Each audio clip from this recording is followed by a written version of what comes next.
सीताराम सीताराम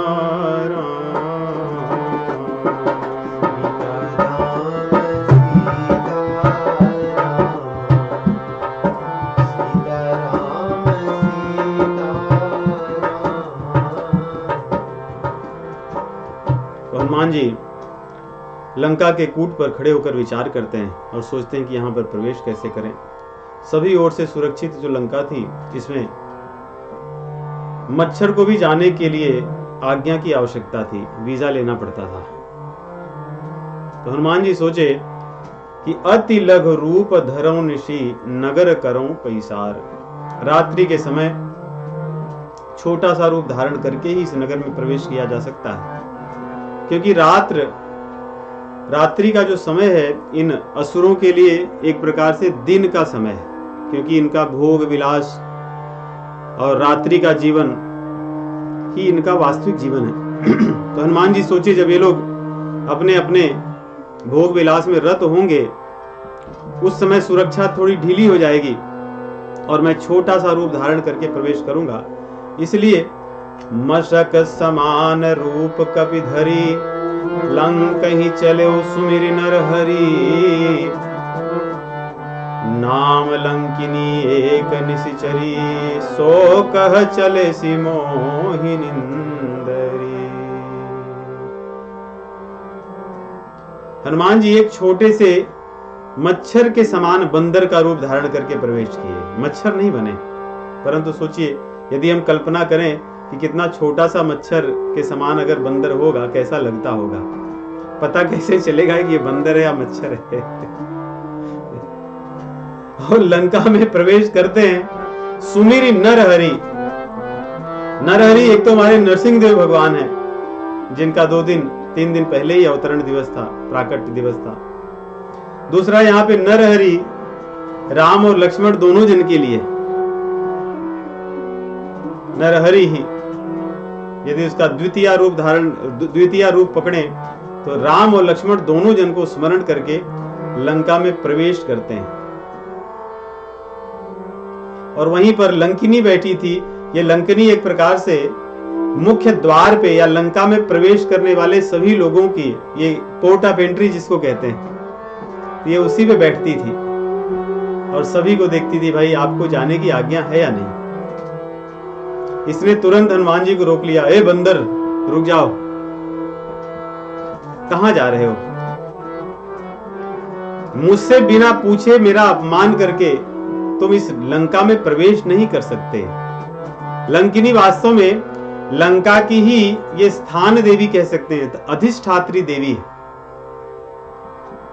जैसे स्थान देवता की हम पूजा करते हैं, वैसे लंका की जो स्थान की देवी है वही लंकिनी है, यही इसकी रक्षा करती है।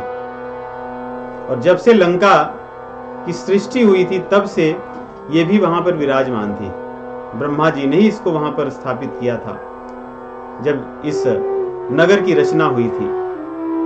तो इसने रोक करके कहा कि क्या तुम्हें मेरे बारे में नहीं पता है? जो कोई भी इस नगर में प्रवेश करता है बिना पूछे, चोरी चोरी, मैं उसको पकड़कर खा जाती हूँ, वो मेरा आहार बन जाता है। इसलिए तुम यहाँ पर प्रवेश नहीं कर सकते, मैं तुम्हें खा जाऊंगी।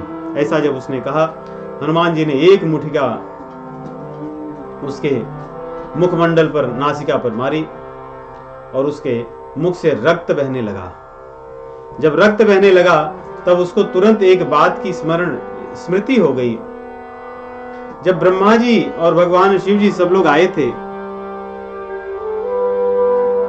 रावण तथा अन्य सभी जो इनके यहाँ के लोग थे, कुंभकर्ण, विभीषण, सबको वरदान दिया जा रहा था, उसमें ये भी वहां पर थी। इसने भी भगवान से कहा कि मुझे भी कुछ वरदान दीजिए, मैं यहाँ बहुत दिनों से फंसी हूँ राक्षसी रूप में, मेरा उद्धार कैसे हो। तो ब्रह्मा जी ने कृपा करके कहा था कि हे लंकिनी, तू यहीं पर रक्षा करते रह, भगवान श्री रामचंद्र जी का अयोध्या में प्राकट्य होगा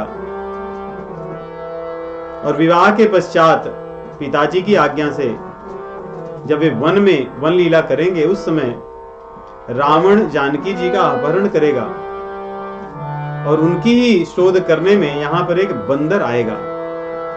यदि तो उसके हाथ से जिस दिन मारी जाएगी, समझ लेना उस दिन से इन राक्षसों की और लंका के नाश की उल्टी गिनती शुरू हो जाएगी। तो लंकिनी को उस वरदान की स्मृति हो आई कि ब्रह्मा जी ने मुझे जो कहा था वो दिन तो आज आ गया है कि बंदर है जिसके एक मुठिका से मेरे मुख से रक्त बह रहा है। तब वो हाथ जोड़ करके खड़ी होती है, भयभीत है, भय से कांप रही है कि ऐसा ना हो कि फिर से मारे एक मुठिका में तो मेरी ये स्थिति हो गई, अगर दूसरी मुठिका लगेगी तो पता नहीं क्या होगा। उसने तुरंत समझ गई कि हनुमान है भगवान के परम भक्त, इसलिए हाथ जोड़ करके उनसे प्रार्थना करती है। कहती है, पुनि संभारी उठी सोलंका, जोरी पानी कर विनय सशंका। हे हनुमान जी, जब रावण ही ब्रह्मवर दीन्हा, चलत बिरंची कहा मोहि चीन्हा। बीकल होसी जब कपि के मारे,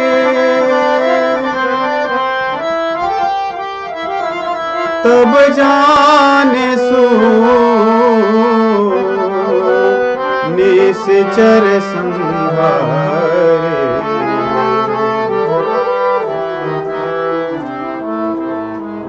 मुझे ब्रह्मा जी की बात की स्मृति हो आई है कि अब राक्षसों का संहार शीघ्र ही आने वाला है, इसलिए मेरा बहुत सौभाग्य है। देखिए, है तो ये राक्षसी, परंतु ब्रह्मा जी की एक बात पर इसे बहुत विश्वास था, और विश्वास ही भगवान से मिलाती है, विश्वास ही भगवान के भक्तों से मिलाती है, विश्वास ही हमारी भक्ति को दृढ़ करता है।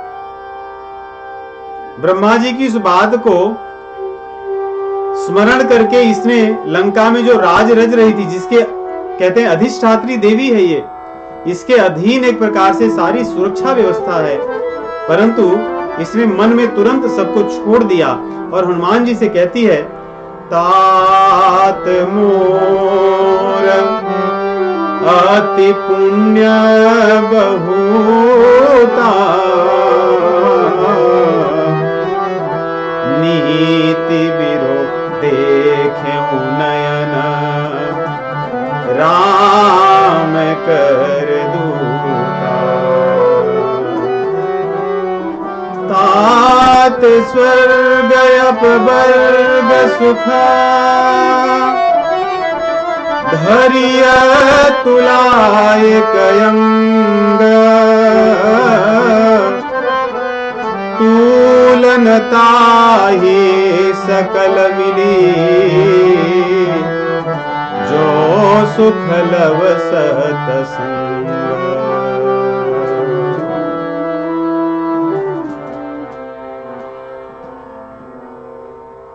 मेरा बहुत बड़ा सौभाग्य है कि आज आपके दर्शन मैं कर रही हूं, क्योंकि आप भगवान के भक्त हैं। भगवान के भक्तों का दर्शन तो दुर्लभ है। स्वर्ग मिल सकता है, मोक्ष भी मिल सकता है, परंतु सत्संग मिले ये सरल नहीं, सुलभ नहीं है। मेरा सौभाग्य है कि आज मुझे सत्संग की प्राप्ति हुई है। हनुमान जी उसको मार रहे हैं, मारने में वो सत्संग का अनुभव कर रही है, सत्संग का आनंद पा रही है, क्योंकि संतों के या भगवान के मारने में भी हमारा उद्धार है, कल्याण है। यदि हनुमान जी इसको न मारते तो जैसे अन्य राक्षसों को खा रही थी वैसे हनुमान जी को भी खा सकती थी। तो हनुमान जी ने इसको मारकर अर्थात जस्ट केवल प्रहार करके इसको भगवान के मार्ग में लगा दिया। इसलिए कभी कभी हनुमान जी की गदा हम पर लगती है तो संकेत होता है कि हम भी समझ जाएं कि हमारा भी सौभाग्य है कि हनुमान जी संकेत कर रहे हैं कि अभी तो मैं धीरे धीरे ही मार रहा हूं, केवल थोड़ा रक्त ही निकल रहा है, यदि नहीं सुधरोगे तो ऐसे गदा मारूंगा कि प्राण भी निकल जाएंगे। इसलिए तूल न ताहि सकल मिली ज्यों सुख लव सतसंग। अगर राक्षसी का ये विचार है तो हमें तो इस बात को गांठ करके रख लेनी चाहिए कि संसार की सब वस्तुएं मिल सकती हैं, परंतु सत्संग वास्तव में दुर्लभ है। इसीलिए कहते हैं कि तात मिले पुनि मात मिले, सुत भ्रात मिले जुबती सुखदाई, राज मिले गजबाज मिले, सब साज मिले मनोवांछित जाई। लोक मिले परलोक विधि ले लोक मिले, सुर लोक मिले वैकुंठम जाई। सुंदर और मिले सब ही पर, संत समागम दुर्लभ भाई। सुंदर और मिले सब ही पर,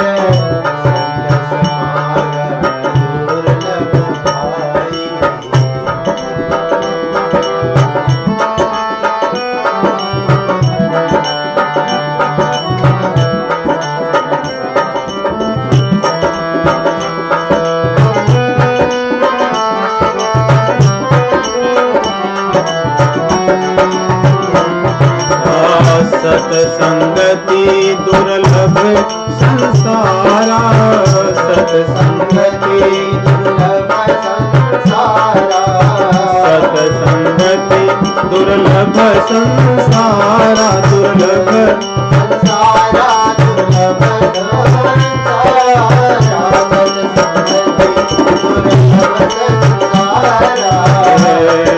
निमिख दंड भरिए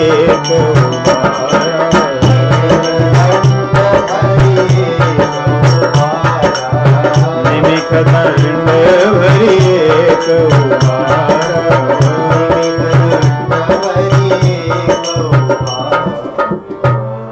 दुर्लभ इसीलिए कहा गया है कि हनुमान जी ने केवल एक मुठिका मारी, कितना समय लगा होगा एक मुठिका मारने में। इसीलिए वो कह रही है जो सुख लव सत्संग, क्योंकि आपने जो मुठिका मारी है ये तो बस एक क्षण भी नहीं लगा होगा, बस उतने में ही मेरा काम हो गया।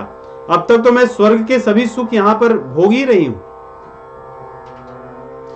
परंतु मुझे वो आनंद नहीं मिला जो आपकी एक मुठिका से मिला है, क्योंकि आगे का मेरा मार्ग प्रशस्त हो गया है, मेरा तामसिक विचार जो था नष्ट हो गया है। ब्रह्मा जी की कही हुई बात अब सच हो रही है। इस प्रकार वो हनुमान जी से कहती है और उनको आज्ञा क्या कहें या उन्हें मार्ग बताती है। इसीलिए देखिए कहा गया एक बड़ी बात कि जापर कृपा राम कई होई, तापर कृपा करहि सब कोई। ये लंकनी अपने कार्य के विपरीत कार्य कर रही है। इसका कार्य कर्तव्य क्या है, धर्म क्या है कि लंका में कोई भी व्यक्ति जो अनधिकृत रूप से प्रवेश करता है, जो अनधिकारी है, उसको रोकना। लेकिन ये कर क्या रही है, जो अनधिकारी हनुमान जी हैं लंका में प्रवेश करने के लिए उनको मार्ग बता रही है और युक्ति भी बता रही है कि लंका में यहां से प्रवेश कर लो और ऐसे ऐसे बचकर जाना, जिससे तुम्हें और कोई पकड़ नहीं सकेंगे। यही भगवान की कृपा का फल है कि शत्रु भी हमारा मित्र बन जाता है। इसलिए यहां कहती है प्रविशि नगर की जय सब काजा, हृदय राखी कौशलपुर राजा।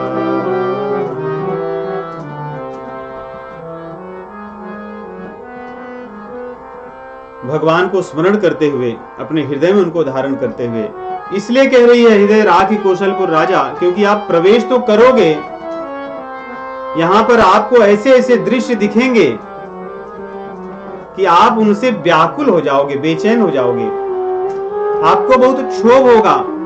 इसलिए आप लंका में बाहर की किसी वस्तु को मत देखना, बाहर के किसी लोगों के आचरण को मत देखना, यहां पर होने वाले व्यवहार को मत देखना। हृदय राखी कौशलपुर राजा, केवल भगवान रामचंद्र जी का ही स्मरण करते रहना, और जहां भी आपकी दृष्टि जाए वहां पर संसार को न देख करके अपने हृदय में भगवान को ही देखना, तभी आप लंका में सफल हो पाओगे। ये भी बात है। देखिए, संसार में यदि हम संसार को ही देखेंगे, संसार के व्यवहार को ही देखेंगे, तो सफलता तो अध्यात्म मार्ग की कभी नहीं मिलनी है, भक्ति कभी नहीं मिल सकती, क्योंकि संसार ये बाधा का ही मार्ग है। इसीलिए हनुमान जी अभी तक आ रहे थे, सर्वत्र बाधा बाधा ही थी, उन्होंने किसी भी बाधा, कोई भी ऐसी बाधा नहीं थी जिसमें फंसे, सबको छोड़कर, सभी बाधाओं से लड़ करके, जूझ करके यहां पर पहुंचे हैं। उसी प्रकार की बात आगे भी कह रही है। ऐसा नहीं कि आप यहां आ गए तो बस जानकी जी को मिल ही लोगे। इसलिए रामचंद्र जी का सदैव स्मरण कीजिए, सीए राम में ही देखोगे तभी आगे काम कर पाओगे। क्यों कहते हैं, वो भी कह रहे हैं क्योंकि आगे ऐसा दृश्य दिखेगा। मिताई गोपद सिंधु अनल शीतलाई, करुण सुमेरु रेणु समताही, राम कृपा करि चितमहि जाहि। जिस पर भगवान रामचंद्र जी की कृपा होगी उसके लिए गरल सुधा, उसके लिए विष अमृत बन जाएगा। भगवान शिव जी के लिए यही हुआ था, तो विष समुद्र मंथन में निकला हुआ वो विष उनके लिए आभूषण बन गया, और वही भगवान शिव जी हनुमान जी हैं। यहाँ पे कह रहे हैं गरल सुधा रिपु करहि मिताई, शत्रु मित्र बन जाता है। यहां देख रहे हैं कि लंकनी शत्रु है लेकिन मित्र बन गई है। और गोपद सिंधु, इतना बड़ा विशाल सागर था, उसको हनुमान जी क्षण भर में लांघ गए, तो समुद्र गौ के खुर के समान छोटा बन गया। और अनल शीतलाई, हम आगे देखेंगे कि अग्नि देवता हनुमान जी के लिए शांत हो जाएंगे, ठंडे हो जाएंगे। आग तो लगेगी, सब कुछ जल जाएगा, परंतु हनुमान जी को कुछ नहीं होगा। गरुण सुमेरु रेणु समताही, और जितनी भी बड़ी बड़ी बाधाएं आएंगी ये सब छोटी हो जाएंगी। इस प्रकार कह रहे हैं हनुमान जी छोटा सा रूप धारण करके नगर में प्रवेश करते हैं,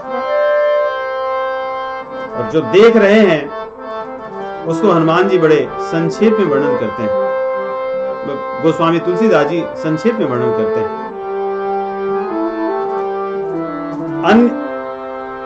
आगे की 4-5 जो पंक्तियां हैं, दोहा और 3-4 चौपाई, इसी को वाल्मीकि जी ने कई सर्ग में लिखा है।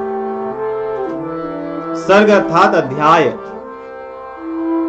परंतु गोस्वामी तुलसीदास जी रामचरितमानस में केवल उन्हीं चीजों का वर्णन करना चाहते हैं जिससे हमारी भक्ति बनी रहे, हम यहां वहां न भटकें। क्योंकि जो विचित्र वर्णन है उसको गोस्वामी जी यहाँ केवल कहते हैं कि विचित्र शब्द का प्रयोग करके उस सब कुछ वर्णन कर देते हैं, जो वाल्मीकि जी ने कई 10 से अधिक सर्गों में जो लिखा है उसको उन्होंने एक शब्द में लिखा है।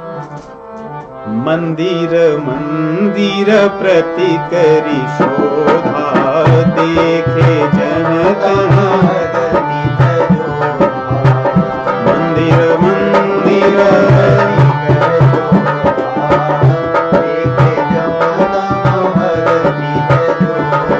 मंदिर मंदिर प्रति करी शोधा, कोई भी ऐसा मंदिर नहीं था जो हनुमान जी ने छोड़ा।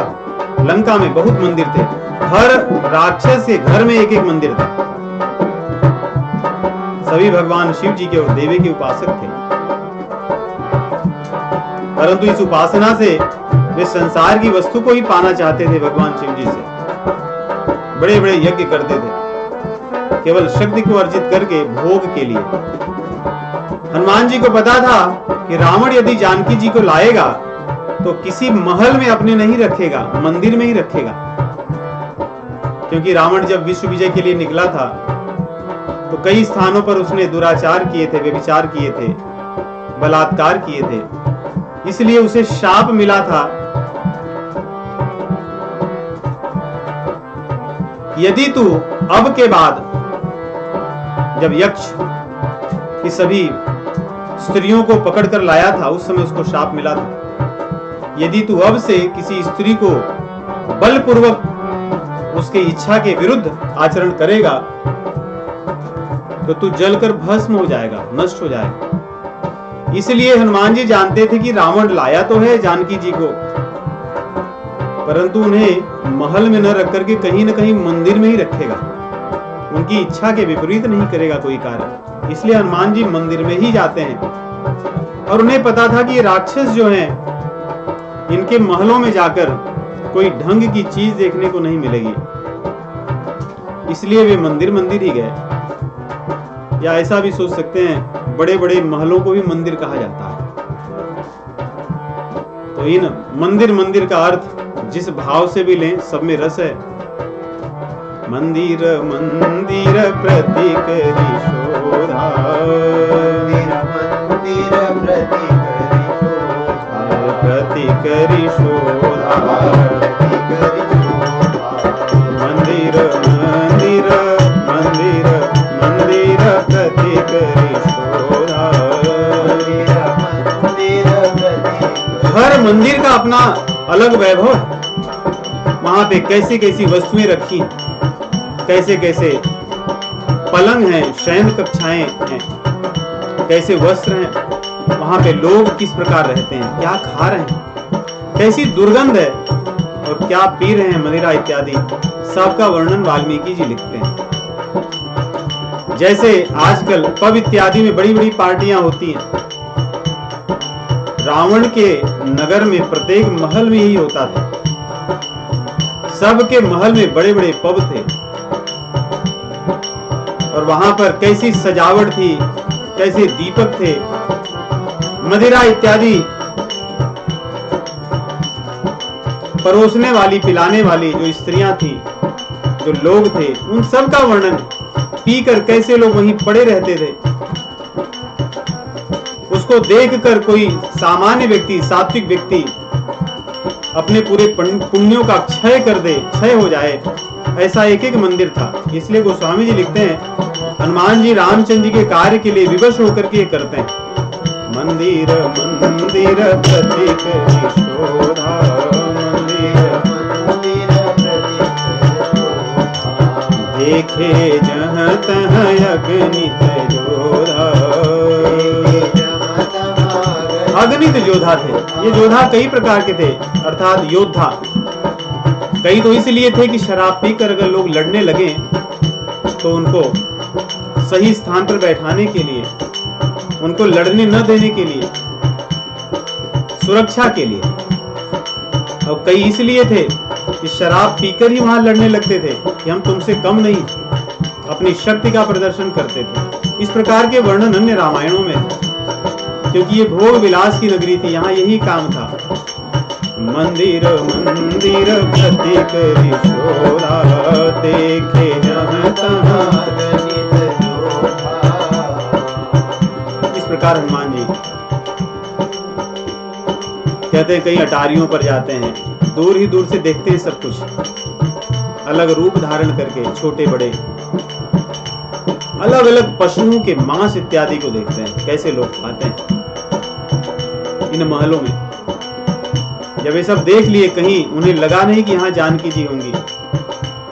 बहुत स्थानों पर स्त्रियां ऐसे ही सोई थी, उनके वस्त्र इत्यादि सब हट चुके थे, क्योंकि सभी ने मदिरा पान किया हुआ था। हनुमान जी वहां पर जब देखते हैं सब दृश्य तो भागकर वहां से चले जाते हैं और भगवान का स्मरण करते हैं कि मैं तो बाल ब्रह्मचारी हूं, परंतु आपके कार्य के लिए मुझे यहाँ पर ये सब भी देखना पड़ता है। इस प्रकार ढूंढते ढूंढते हनुमान जी एक विशाल बड़े महल में जाते हैं, जिसका जो योजन दूर तक फैला हुआ है, योजन छोटा मोटा नहीं, योजन दूर फैला है। बड़े बड़े जलाशय हैं, सुंदर सुंदर उपवन है, वहां के सौंदर्य का वर्णन नहीं किया जा सकता। ऐसा लगता है कि नंदन वन है, यही रावण का महल है। वहां पर बड़ा विशाल पुष्पक वन है, पुष्पक विमान है, उसका सौंदर्य और उसका वर्णन वाल्मीकि जी ने एक सर्ग में किया है कि कैसे वो बना हुआ है, उसकी बनावट कैसी है और उसमें क्या हो रहा है। उसमें भी कोई शांति से नहीं बैठे, उसे भी यही काम है। जितने भी बड़े महल हैं, जैसा भी वैभव है, काम एक ही सर्वत्र है, भोग विलास, मांस और मदिरा का सेवन, व्यभिचार, परस्त्रियों के साथ गमन, नृत्य इत्यादि, यही सब वहां पर चल रहा है। गयऊं दशानन मंदिर माही, गयऊं दशानन मंदिर माही, गयऊं दशानन, गयऊं दशानन, गयऊं दशानन मंदिर माही।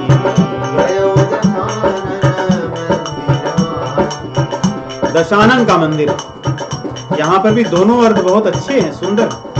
मंदिर अर्थात प्रासाद, विशाल भव्य महल, या मंदिर अर्थात देवस्थान, दोनों में ही विचित्रता है। रावण का जो महल का वर्णन है बड़ा विचित्र है, उसका तो वर्णन सामान्य सभ्य समाज कर भी नहीं सकता, ऐसा उसका महल है।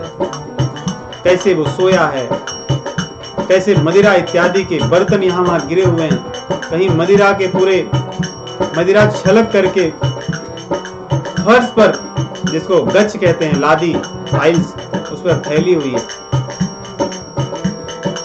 और दूसरा रावण का मंदिर अर्थात जो उसका स्वयं का मंदिर था, जहां जाता था पूजा करने भगवान शिव जी का, हनुमान जी वहां पे भी देखते हैं, वहां पे भी बड़ा विचित्र है। इन असुरों के आचरण इतने अपवित्र होते हैं कि मंदिर में भी इनका व्यवहार वैसे ही रहता है। कई बार हम देखते हैं ऐसे ही मंदिर में भी कई लोग, मंदिर अर्थात जो भी उनका पूजा स्थल हो, जूता चप्पल इत्यादि पहनकर चले जाएंगे, वैसे ही रहेंगे। वहां भी कोई भेदभाव नहीं होगा, वहां पर भी मदिरा पी सकते हैं, मांस खा सकते हैं। तो रावण का मंदिर ऐसे ही था, इसीलिए कहते हैं गयऊं दशानन मंदिर माही, गयऊं अति विचित्र, यही एक दो शब्द हैं, अति विचित्र। इसी में गोस्वामी तुलसीदास जी ने सब कुछ वर्णन कर दिया कि मैं तो वर्णन करना नहीं चाहता और न करूंगा, इसलिए मैं केवल अति विचित्र लिखूंगा। अति विचित्र कही जात सुनाई। अब रावण मंदिर में सोया हुआ है, अगर हम मंदिर अर्थ लें देवालय, वहीं पर सो गया है, पूजा पाठ किया, वहीं खाया पिया और सो गया। शयन किए देखा कभी देही, शयन किए देखा कभी देही, मंदिर मह न दीख गई देही, मंदिर मह न दीख गई देही।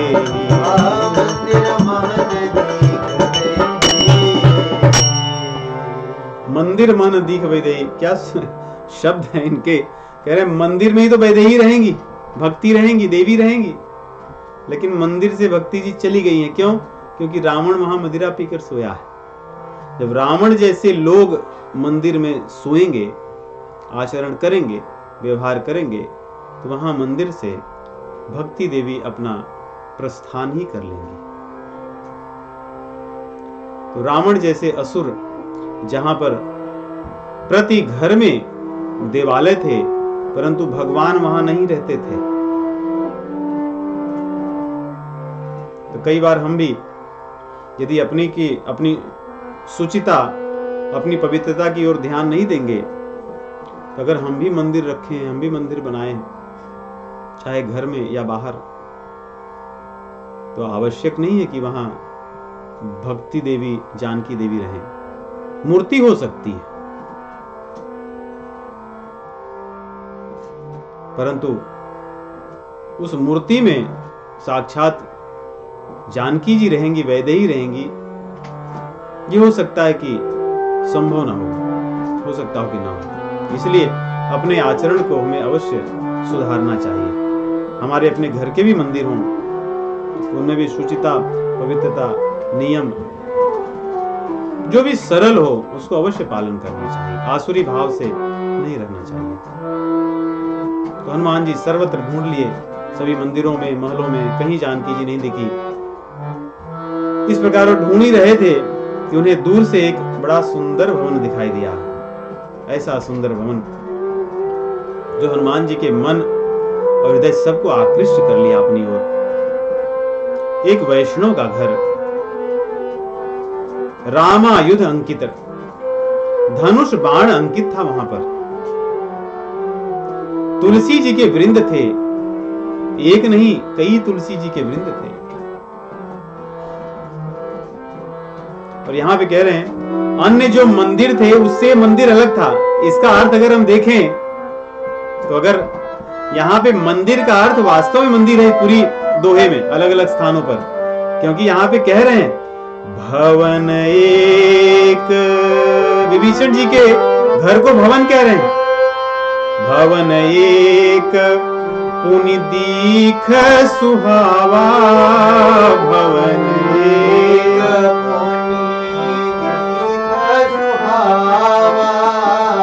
हरि मंदिर तह भिन्न बनावा,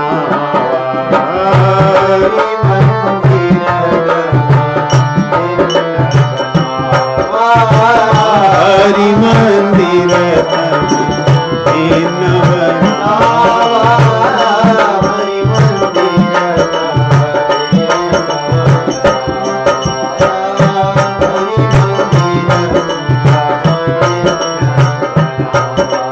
कितने सुंदर शब्द हैं। वहां पे कहते हैं गयम दशानन मंदिर माही।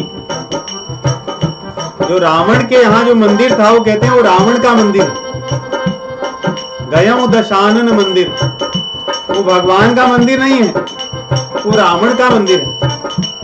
इसलिए जब रावण का मंदिर होगा उसकी मनमानी चलेगी तो वहां पर तो विचित्र ही चीजें होंगी जो कहने लायक नहीं होंगी। लेकिन विभीषण जी के लिए कह रहे हैं विभीषण जी का घर था और वहां पे जो मंदिर था वो विभीषण जी का नहीं था, वो हरि मंदिर था।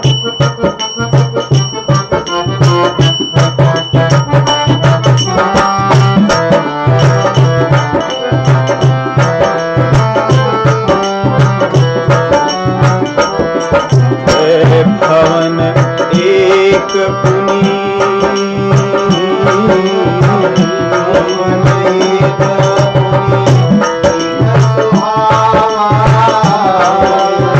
भवन एक पुनि देख सुहावा,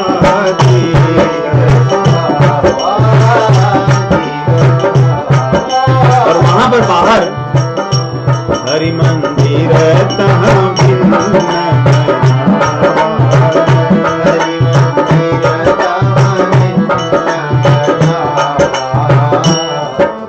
हरि मंदिर था। विभीषण जी के यहाँ जो मंदिर था वो हरि मंदिर। तुलसी तो घर घर लगनी चाहिए। यहाँ पर अमेरिका में हम हैं, फिर भी सभी जो हमारे सत्संग के भक्तजन हैं और भी बहुत से हमने वैष्णवों को देखा है जिन्होंने अपने घर में तुलसी जी लगा रखे हैं। वातावरण मौसम अनुकूल न होने पर भी ऐसी व्यवस्था करके कि विविध विशेष प्रकार की जो लाइट मिलती है पौधे के लिए, वैसा वातावरण कमरा बना करके तुलसी जी रखे हैं। यह हरिभक्त का लक्षण है। तुलसी जी की सेवा करना और उनको देखकर सहज प्रसन्न होना, यह वैष्णव का लक्षण है। तुलसी जी को देखकर मन प्रसन्न होना चाहिए। गऊ को देखकर मन सहज रूप से प्रसन्न हो। किसी वैष्णव को देख करके मन में उल्लास होना चाहिए। कोई दिख जाए उर्ध पुंड धारण किए हुए, ये भगवान का भक्त, या और भी कोई तिलक लगाया हुआ जो भगवान से संबंध रखता हो, उसको देखकर मन प्रसन्न हो जाए, हर्ष हो जाए, उल्लास हो। ये हमारे भगवान का जन है। इसने भी भगवान को अपना मान रखा है। इसलिए कहते हैं कि उनके जो घर था वो अलग था औरों से, और मंदिर भी अलग था। वहां पे रामायुध अंकित गृह शोभा वरण्य जाई, बहुत सुंदर रामायुध अंकित था। नव तुलसी का वृंद तह देख हरख कपिराई। देखिए कपिराई भी कह रहे हैं। राय शब्द संस्कृत में रही अर्थात धन संपत्ति से भरे जो होते हैं उनको कहते हैं। इसीलिए राय कई लोगों के अपने उपनाम भी लिखते हैं, इसलिए कि राय, राजा को भी राय कहते हैं। राय का अर्थ धन संपत्ति वैभव से भरे हुए जो राजा है। तो यहाँ पे कपि राय, वैसे कपि बंदर तो हम समझते हैं, परंतु अगर क और पी संस्कृत में इनकी व्याख्या करें तो कम पिबती, यह सह कपि, कम जो कम को पीता है। कम क्या है? भगवान का आनंद, भगवान की करुणा। इसलिए कंत अर्थात जो कम को देने वाले हैं, बरसाने वाले हैं, जो आनंद बरसाने वाले हैं, जो कम को ही पीता है, जो राम रूपी रस को ही सदैव पीता है, वही कपि है। और उन कपियों में जो सबसे श्रेष्ठ हैं, जो राम रस के अतिरिक्त और कुछ नहीं पीते, वो हनुमान जी बड़े प्रसन्न हुए। क्यों? क्योंकि राम जी के आयुध को देखें, राम जी की सेविका तुलसी जी को देखें। ये लक्षण है वैष्णव के। वैष्णव को देख करके मन में ईर्ष्या न हो, द्वेष न हो, कोई दुर्विचार न हो, प्रसन्नता हो। यही हनुमान जी यहाँ अपने आचरण से सिखा रहे हैं। हनुमान जी सोचने लगे कि क्या कहीं माया से तो मैं कुछ नहीं देख रहा हूं। यहाँ पे माया किया हुआ रावण ऐसा किया है कि लंका निश्चर निकर निवासा, ये तो राक्षसों दुष्टों का स्थान है। यहाँ क्या कोई सभ्य व्यक्ति दिख सकता है? यहाँ कहाँ सज्जन कर बासा, क्या सज्जन यहाँ पे रह सकते हैं? ऐसा तो मुझे लगता नहीं। इस प्रकार मन में तर्क कर रहे थे, और भगवत कृपा से उसी समय भोर का समय था। विभीषण जी जगे, और जागने पर ही उन्होंने राम राम कहा। ये भी वैष्णव का लक्षण है। राम राम तेहि सुमिरन कीन्हा, राम राम तेहि राम राम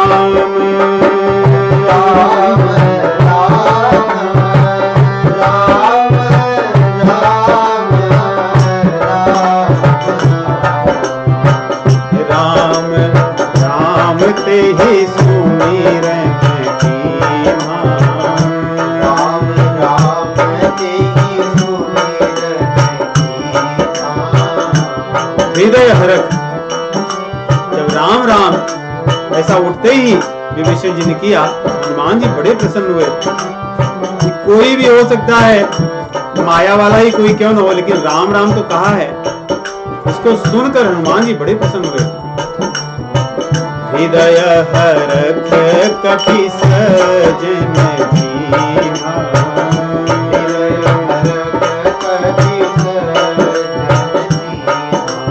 परंतु और सब आचरण जब देखे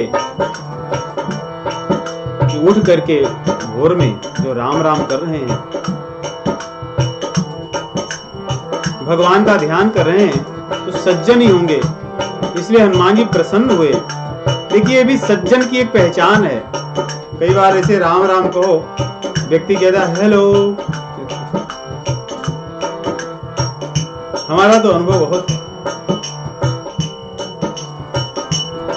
क्योंकि एक स्वभाव से ही राम राम की आदत हो गई है। जो अपने या भारतीय जो मिलते हैं हमसे, वैसे मुझे जो लोग मिलते हैं किसी न किसी काम से, या तो उन्हें सुंदरकांड रामायण किसी न किसी प्रकार की कुछ सेवा करवानी होती है भगवान की।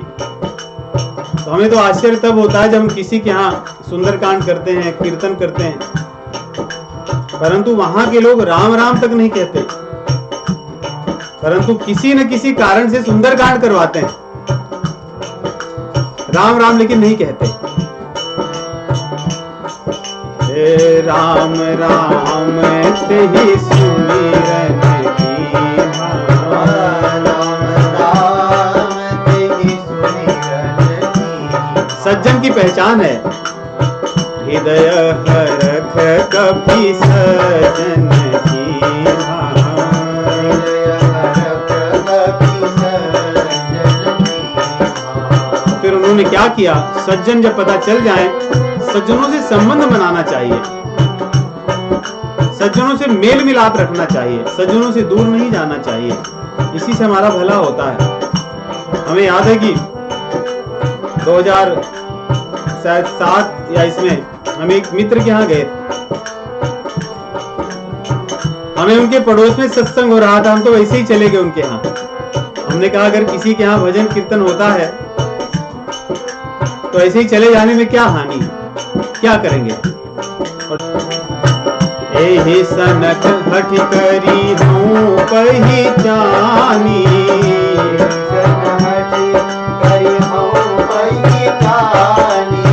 साधु ते होई न कारज धानी, साधु ते होई न कारज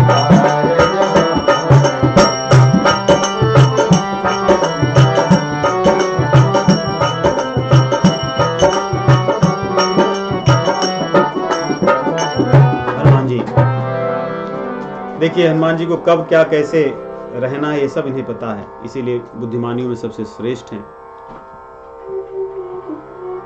इन्होंने स्वयं जो बानर का छोटा सा रूप था उसको छोड़ करके ब्राह्मण रूप धारण कर लिए कि देखता हूं अगर ये मायावी होगा तो पता चल जाएगा, क्योंकि ब्राह्मण को देखेगा तो मायावी होगा तो तुरंत चौकन्ना हो जाएगा और मुझसे युद्ध करने के लिए तैयार हो जाएगा या अपने वास्तविक स्वरूप में आएगा। इसलिए उन्होंने तुरंत ब्राह्मण का रूप धारण कर लिया, और यदि ये वास्तव में वैष्णव होगा तो मेरे इस ब्राह्मण रूप को देख करके मेरा सम्मान करेगा। इस भाव से हनुमान जी ने विप्र रूप धरि बचन सुनाए, सुनत विभीषण उठित आए। क्या वचन सुनाया उन्होंने वचन यही कहा कि राम राम। कि अगर ये वास्तव में राम जी का भक्त होगा, मायावी नहीं होगा, तो प्रेम से मेरे पास आएगा। अगर ये मायावी होगा तो झल्ला करके परेशान होकर के आएगा कि ये कौन है, और अपने वास्तविक स्वरूप में प्रकट होगा। इसलिए विभीषण जी ने क्या किया, बहुत प्रसन्न हुए और हनुमान जी से कहे कि आप अपने बारे में बताइए। करी प्रणाम पूछी कुशलाई, विप्र कहो निज कथा बुझाई। विभीषण जी कह रहे हैं कि बुझा करके समझा करके बताइए अपनी कथा। क्यों? क्योंकि लंका में कोई ब्राह्मण नहीं आ सकता, वो भी इस प्रकार, और अगर आएगा भी तो राम राम नहीं करेगा, तो रावण रावण ही करता रहेगा, क्योंकि राम कहने के लिए प्रतिबंधित है, यहां कोई राम नहीं कह सकता। इसलिए आप मुझे समझाइए कि आप हो कौन, यहां आए कैसे, संभव कैसे हुआ आना। मुझे लग रहा है, विभीषण जी कह रहे हैं कि आपके हाव भाव आचरण व्यवहार को देखकर मुझे लग रहा है यदि लंका में आकर आप राम राम कह रहे हैं तो निश्चित रूप से आप हरिदास हैं। कि तुम हरिदासन मह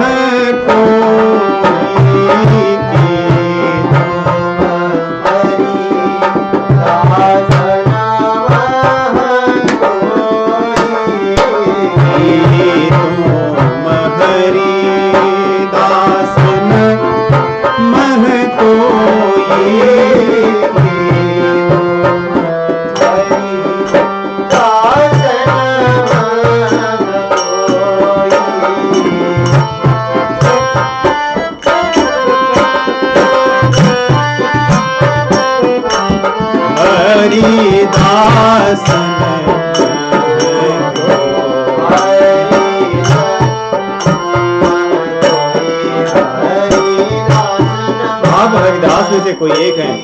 क्यों?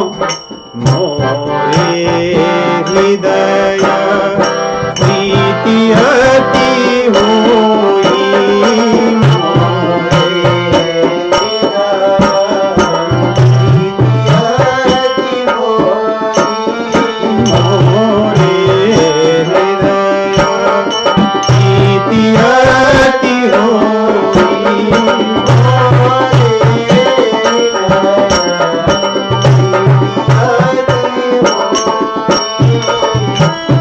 तो आप राम जी के दास हैं, क्योंकि मुझे बहुत प्रसन्नता हो रही है आपको देखकर।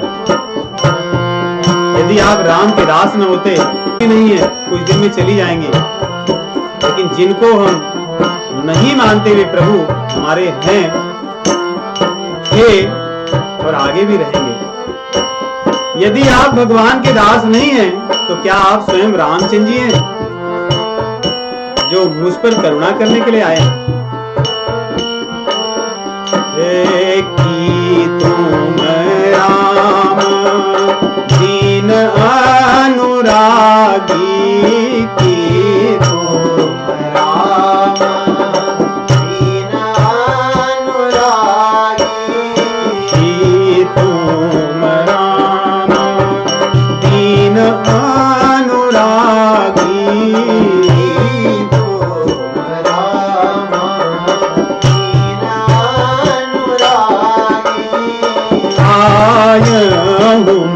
मोही करन बड़ भागी,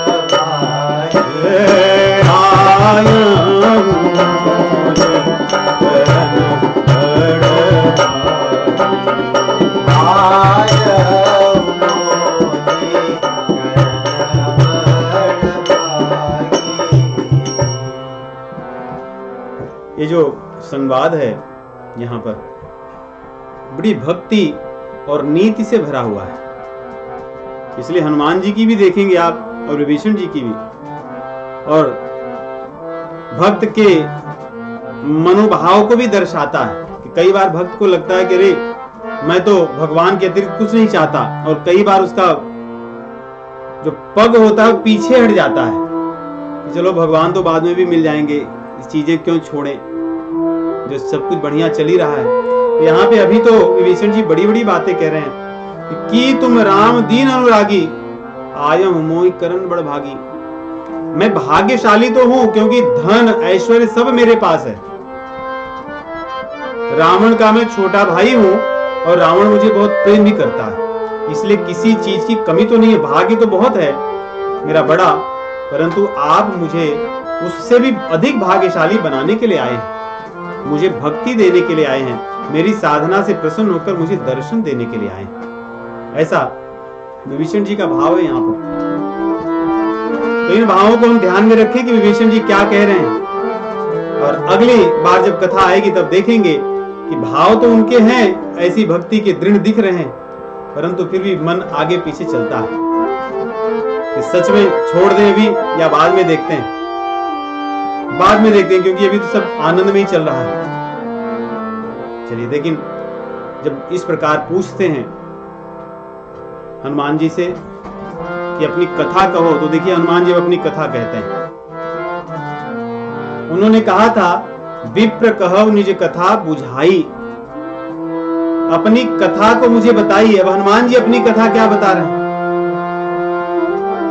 तब हनुमंत कही सब राम कथा निज नाम, तब हनुमंत कही सब राम कथा निज नाम, सुनत जुगल तब हनुमंत कही सब राम कथा। इसका अन्वय ऐसे, तब हनुमंत कही, क्या कही? सब राम कथा, सारी राम कथा उन्होंने कह दी, और फिर अपने बारे में केवल अपना नाम कहा। तब हनुमंत कही सब राम कथा निज नाम।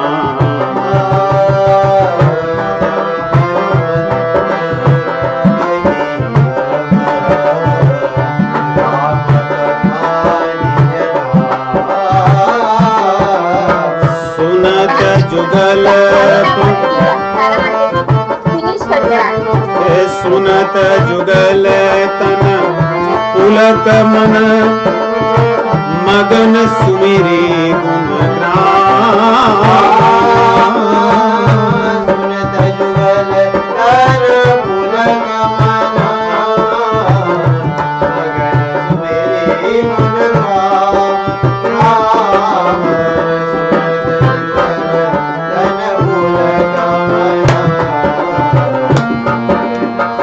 गुण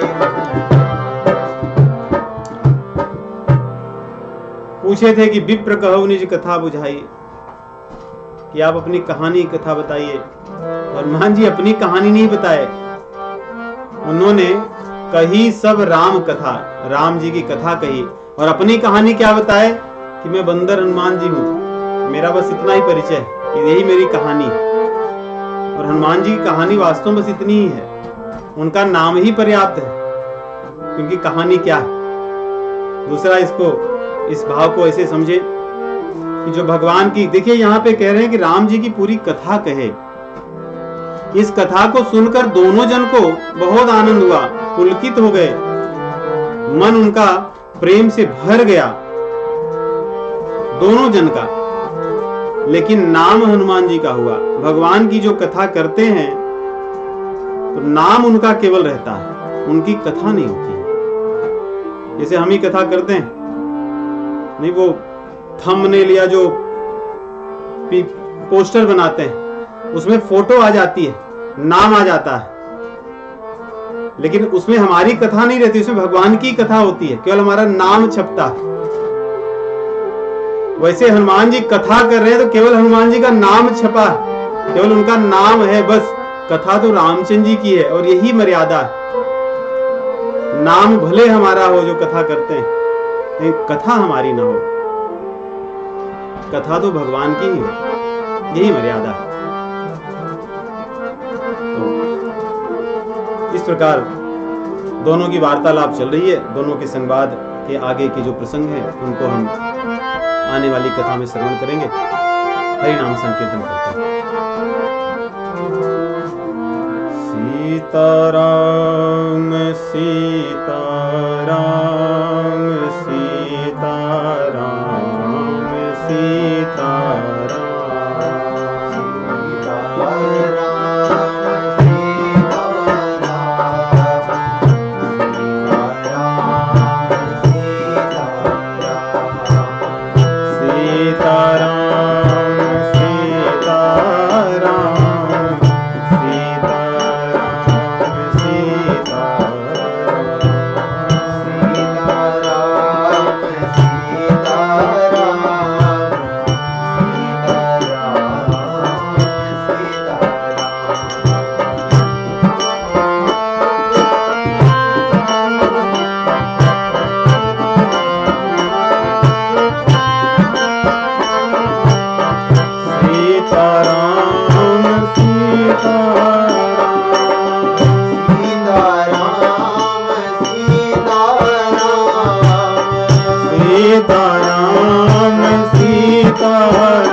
प्रसन्नता है कि सुंदरकांड जब से आरंभ हुआ है, हनुमान जी ने विशेष कृपा की है मुझ पर। तो चौपाइयों के बड़े सुंदर अर्थ मुझे प्रेरित करते हैं, मुझे बहुत अच्छा लगता है। चलिए आगे की कथा अगले सप्ताह श्रवण करेंगे। राम राम।